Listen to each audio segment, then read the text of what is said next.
हमारा जो भाग 4 का नाम जो है हमारा पौलुस की मिशनरी यात्रा या सेवकाई यात्रा है ना। तो हम लोग इसके ऊपर पढ़ने वाले हैं, पौलुस की मिशनरी और सेवकाई यात्रा। तो इसकी मिशनरी यात्रा या सेवकाई यात्रा से हम लोग कुछ ना कुछ सीखने की कोशिश करेंगे। इससे भी हम लोग कुछ ना कुछ आइडिया लेने की कोशिश करेंगे और इस तरीके से हम लोग सेवकाई में हम लोग इसके तरीक़ों को, इसके आइडिया को हम लोग अपने सेवकाई के दौरान, कलीसिया स्थापना करने के दौरान, है ना, सुसमाचार सुनाने के दौरान हम लोग इसके आइडिया को हम लोग कुछ ना कुछ जगह में इस्तेमाल करेंगे। ठीक है, तो हम लोग शुरू करेंगे प्रेरित भाग 4 पौलुस की सेवकाई यात्रा, या जिसको हम लोग बोलते हैं मिशनरी यात्रा। पौलुस की मिशनरी यात्रा भी हम लोग बोलते हैं। ठीक है, तो प्रेरितों के काम की पुस्तक का आधा भाग परमेश्वर के सुसमाचार प्रचार की योजना को दिखाता है। ठीक है, प्रेरितों के काम की पुस्तक का आधा भाग, प्रेरितों के काम का जो पुस्तक उसका आधा भाग परमेश्वर के सुसमाचार प्रचार की योजना को दिखाता है, जो यहूदियों से सामरिया की ओर जाता है, यहूदिया से सामरिया की ओर जाता है, और जो प्रेरितों के काम 1 अध्याय 8 में दर्शाई गई योजना के अनुसार प्रकट होता है। प्रेरितों के द्वारा सुसमाचार को प्रस्तुत करने के तरीकों को मूल्यांकन करने की असंख्य अवसर हैं, है ना, इतने तरीके हैं। ठीक है ना। प्रेरितों के काम की पुस्तक का आखिरी भाग सुसमाचार प्रचार को, यानी जो हम चौथा भाग जो पढ़ रहे हैं हम लोग, ये चौथा भाग परमेश्वर या सुसमाचार प्रचार को उस समय के सम्य संसार, यानी जो शासन कर रहे हैं उस शासन वाला जो देश है उस देश तक पहुंचाने के लिए समर्पित है। तो उस टाइम में कौन सा शासन राज कर रहा था, कौन सा देश राज कर रहा था, कौन सी साम्राज्य राज कर रहा था? वह रोमी साम्राज्य, रोमी साम्राज्य का शासन चल रहा था। कब? पौलुस जब सेवकाई कर रहा था। तो इस बात को ध्यान में रखना, जब पौलुस सेवा कार्य में था, पौलुस सेवकाई कर रहा था, पौलुस कलीसिया को बना रहा था, स्थापना कर रहा था, चेलों को नियुक्त कर रहा था, उस टाइम में रोमी साम्राज्य शासन कर रही थी, रोमी साम्राज्य शासन कर रही थी। तो ये प्रेरितों के काम के आधा भाग जो है इसकी सेवा के बारे में लिखा है, और इसकी सेवकाई कहाँ तक गई है, प्रेरितों की सेवकाई, प्रेरितों के काम की सेवकाई। जब हम प्रेरितों के काम की पढ़ते हैं हम लोग, तो उसमें सेवकाई जो गया है कहाँ तक गया है, उसमें रोम साम्राज्य तक गया है। उसके बाद से फिर कहानी ख़त्म हो गया है। ठीक है, उसके बाद से कहानी एक्चुअली उस जगह में ख़त्म हुआ है,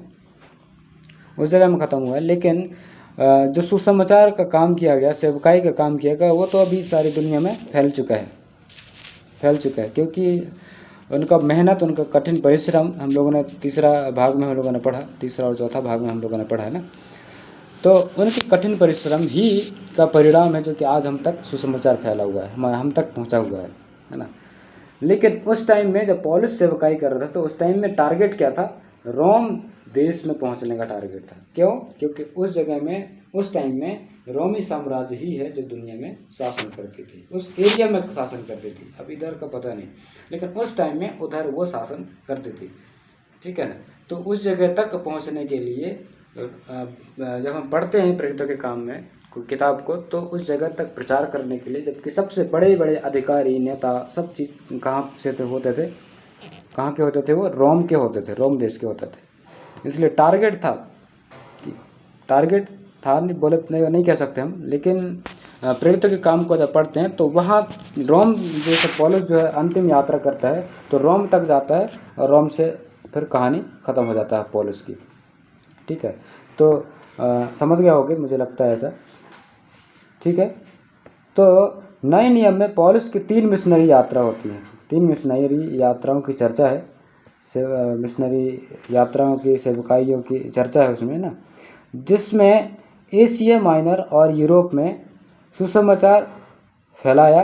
और प्रेरित पौलुस बहुत पढ़ा लिखा और यहूदियों का अगुआ था, जिसका नाम शाऊल था। यीशु की मृत्यु और उसके जी उठने के तुरंत बाद वह यरूशलेम में रहता था। उसने मसीह कलीसिया को नाश करने का भरसक प्रयास किया।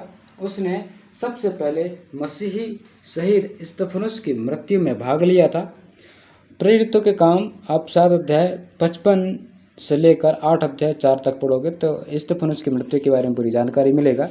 आप पढ़ लीजिए, है ना। जब वह दमिश्क के मार्ग पर जा रहा था तो और मसीहियों को ढूंढकर उन्हें जेल में डाले। तभी पौलुस की भेंट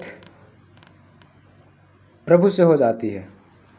उसने पश्चाताप किया और प्रभु यीशु मसीह में विश्वास करने लगा। अपने इस अनुभव के बाद वह यहूदियों और मसीहियों को अपने मन के परिवर्तन के बारे में समझाने लगा। बहुतों ने उस पर संदेह किया और उसे छोड़ दिया। तो भी मसीही लोग जैसे बरनबास ने स्वीकार किया और उसकी ओर हो गया। तब पौलुस और बरनबास मिशनरी यात्रा में एक साथ हो लिए। ठीक है, याद रखना, बरनबास और पौलुस एक साथ मिशनरी यात्रा करना शुरू कर दिए थे। 3 अलग अलग मिशनरी यात्राओं में जो प्रत्येक कई वर्षों की हुआ करती थी। पौलुस ने बहुत से तटीय क्षेत्रों और व्यापारिक मार्ग के नगरों में यीशु का प्रचार किया। ठीक है ना, 3 मिशनरी यात्रा उसने किया, याद रखना, 3 मिशनरी यात्रा उसने किया है। चौथी मिशनरी यात्रा जब किया तो उसने रोम तक जाने का फैसला किया था, अंताकिया से रोम तक जाने के लिए। तो आप पहली मिशनरी यात्रा को पढ़ोगे तो आपको कहाँ मिलेगा, ये 13 अध्याय और 14 अध्याय पढ़ना है। आपको पहली मिशनरी यात्रा के बारे में आपको जानकारी मिलेगा। मैं इसके ऊपर अंदर नहीं जाना चाह रहा हूँ मैं, ठीक है। इसके अंदर में जाएंगे तो काफ़ी डिटेल से हमें जाना पड़ेगा, बट नहीं जाना चाहते हैं क्योंकि ना ऑडियो है और थोड़ा इसमें मज़ा नहीं आएगा। तो आप पढ़ लीजिए, बाइबल में आपको पूरा डिटेल मिल जाएगा। पहली मिशनरी यात्रा प्रेरितों के काम 13 अध्याय के 14, उसमें आपको मिल जाएगा। दूसरी मिशनरी यात्रा आपको मिलेगा प्रेरितों के काम 15 अध्याय, उसका 36 से लेकर 18 अध्याय 22 वचन तक आपको दूसरी मिशनरी यात्रा मिलेगी। ठीक है, पहला मिशनरी यात्रा कहाँ पर मिलेगा, प्रेरितों के काम 13 अध्याय का 14 से मिलेगा, और दूसरी मिशनरी यात्रा प्रेरितों के काम 15 अध्याय 36 पद से 18 अध्याय के 22 पद तक आपको ये जानकारी मिलेगा। तीसरी मिशनरी यात्रा कहाँ तक मिलेगी आपको, तीसरी मिशनरी यात्रा के बारे में कहाँ मिलेगा, प्रेरितों के काम 18 अध्याय 23 वचन से 20 अध्याय 38 वचन तक मिलेगा। ठीक है, यहाँ पर यात्रा कर रहा है वो, और इसके बाद में वो रोम की यात्रा करना शुरू करता है। ठीक है, इसके बाद में वो रोम की यात्रा शुरू करता है। तो कुल मिलाकर 3 यात्रा हुए और चौथी यात्रा रोम की यात्रा किया था उसने। ठीक है, वो भी मिशनरी यात्रा ही था, लेकिन वो रोम में जाता है बाद में, चौथी यात्रा जब शुरू करता है। तो 3 यात्रा उसने मुख्य तौर पर किया, 4 यात्रा मुख्य तौर पर किया, जिसमें से 3 यात्रा अंताक्य से शुरू हुए।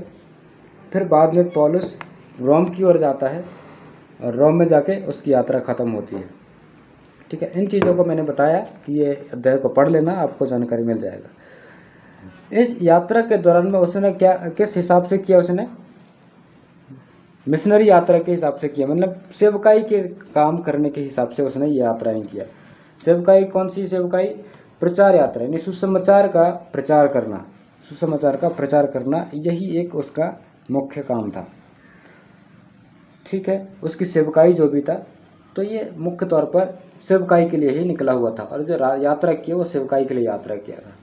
ठीक है, तो हम लोग कुछ कुछ ऐसी बातों को उसकी, ये तीन यात्रा किया उसने, 3 बोले तो 4 किया उसने, कुल मिलाकर 4 यात्रा किया। तो उन 4 यात्राओं में कुछ ना कुछ जो है उसकी सोच थी, या उस घटना से हम लोग कुछ ना कुछ सीखेंगे, या फिर पौलुस के जीवन से कुछ सीखने की कोशिश करेंगे। पहला चीज़ हम लोग कुछ सीखने की कोशिश करेंगे वो है पौलुस की सेवकाई के लक्ष्य। क्या लक्ष्य थे पौलुस के, टारगेट क्या बनाया था उसने, पौलुस ने क्या टारगेट बनाया था, है ना, पौलुस ने क्या सोचकर मिशनरी यात्रा शुरू किया था। तो उसके लक्ष्य जो हैं, गोल, उसका टारगेट, है ना, तो वो हम लोग थोड़ा सा ध्यान देंगे। पहला चीज़ ये है,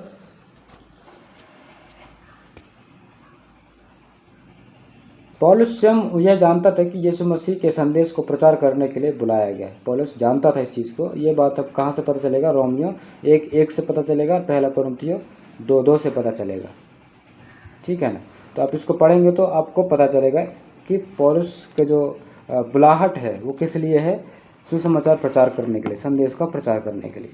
पहले चीज़ तो ये चीज़ ध्यान देना पड़ेगा हमें कि उसके टारगेट क्या था। जब ये चीज़ को जान गया, वो पहचान गए कि नहीं मेरी बुलाहट क्या है, सुसमाचार प्रचार करने का है, तो इसके बाद उसके लक्ष्य जो बने, उसका टारगेट, उसका सोच, उसका संकल्प जो हुआ, वो कुछ ऐसी बातों में संकल्प हुआ। देखना, अब मैं बता रहा हूँ।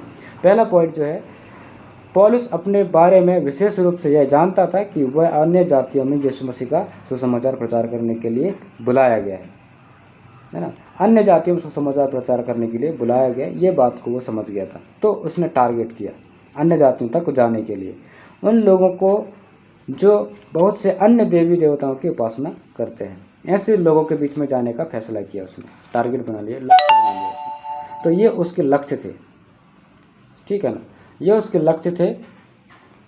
और दूसरा जो लक्ष्य था उसका, पौलुस का लक्ष्य था कि अधिक से अधिक लोगों का सुसमाचार सुनाया जाए, अधिक से अधिक लोगों तक सुसमाचार फैलना चाहिए, उन तक पहुंचना चाहिए। तो ये उसका टारगेट था। तीसरा टारगेट क्या था, तीसरा लक्ष्य क्या था, पौलुस व्यक्तिगत और अलग अलग लोगों को भी समझाता है कि ये एक ही सत्य है, और सत्य परमेश्वर और यीशु मसीह में विश्वास करें, जो अभिषिक्त उद्धारकर्ता और प्रभु है।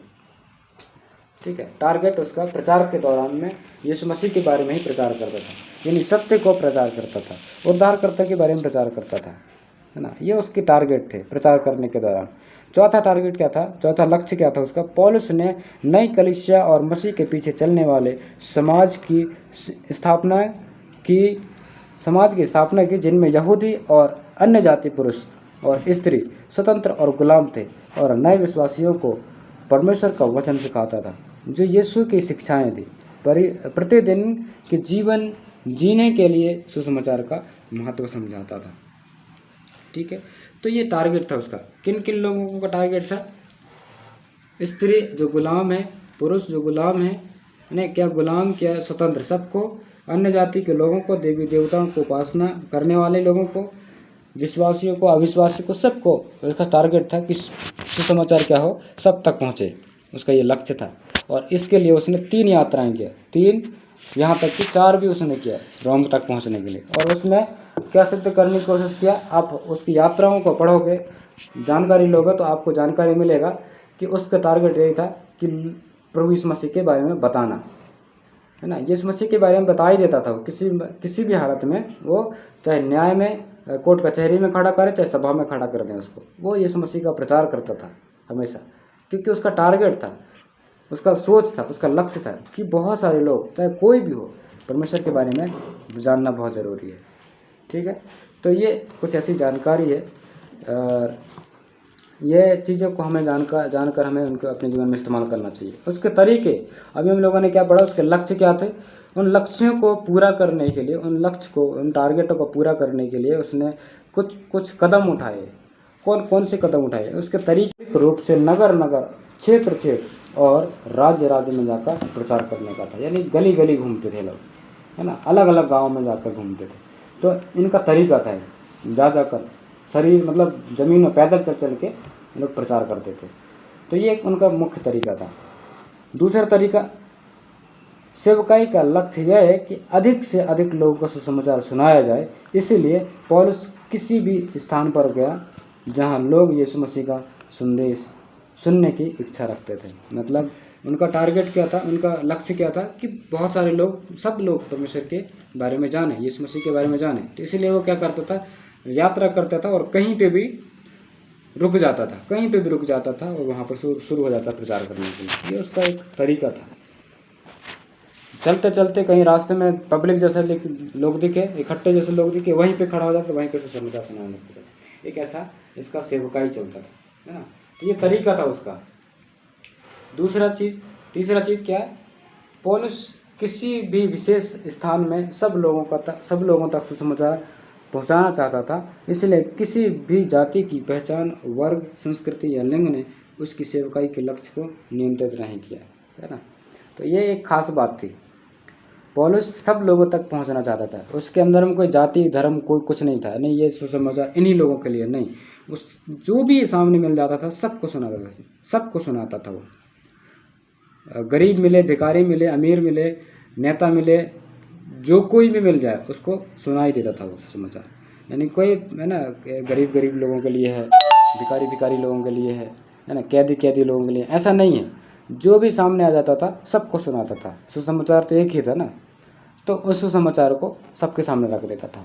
तो ये एक तरीका था, किसी को नहीं छोड़ता था वो, यानी जितना ज़्यादा हो सके, जितने ज़्यादा लोगों से मिल सके वो मिलता था और लोगों को सुसमाचार सुनाता था। चौथा तरीका क्या है, प्राचीन काल के लोग यात्रा करने वाले लोगों के भाषण सुनने और सामना करने के आदी थे, इसलिए उनकी अपेक्षाओं और तरीकों पर जो इस प्रकार के समागम से जुड़े हुए थे उन पर विचार करना आवश्यक था।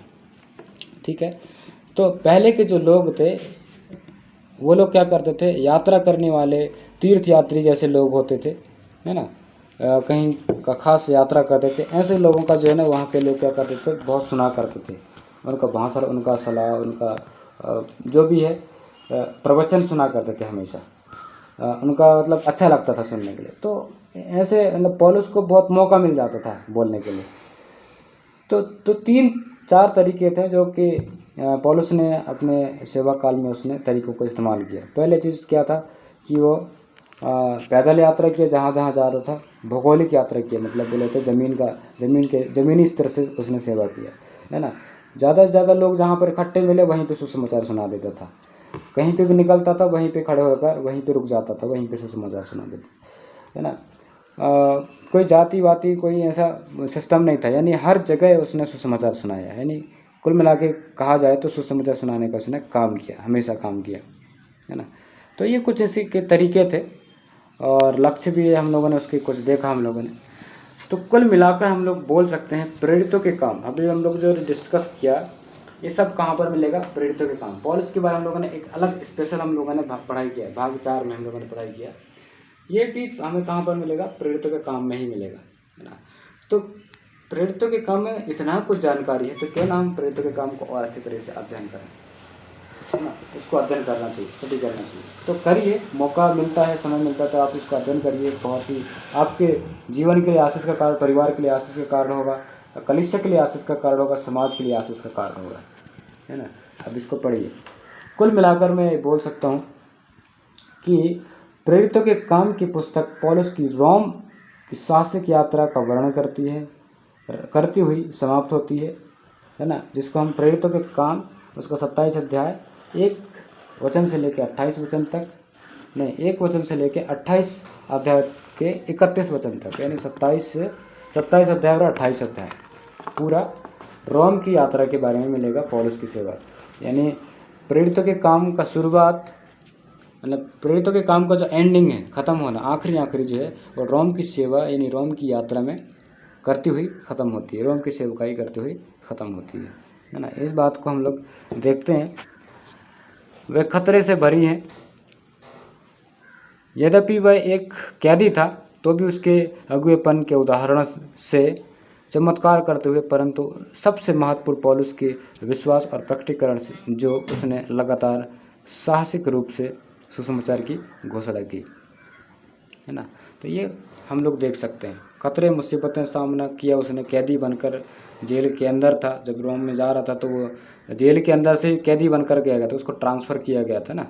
तो उस टाइम में भी काफ़ी बार समस्या आया उसको, है ना। सांप वाँप भी काट कूट दिया, समुद्र में लहरें वहरे आ गए, जहाज़ डूबने पर था, ये सब प्रकार की समस्या है। लेकिन उस जगह में ये डरा नहीं, है ना।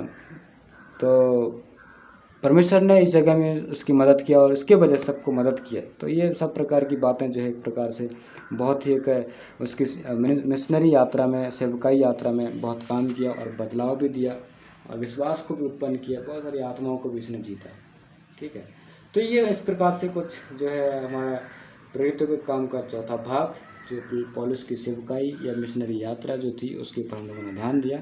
इस तरीके से हम लोग पूरा प्रेरितों के काम और पौलुस की सेवा यात्रा या प्रेरित लोगों की सेवा यात्रा को हम लोगों ने ख़त्म किया, या पौलुस की सेवा को हम लोगों ने ख़त्म किया। सब्जेक्ट हमारा ख़त्म होता है। ठीक।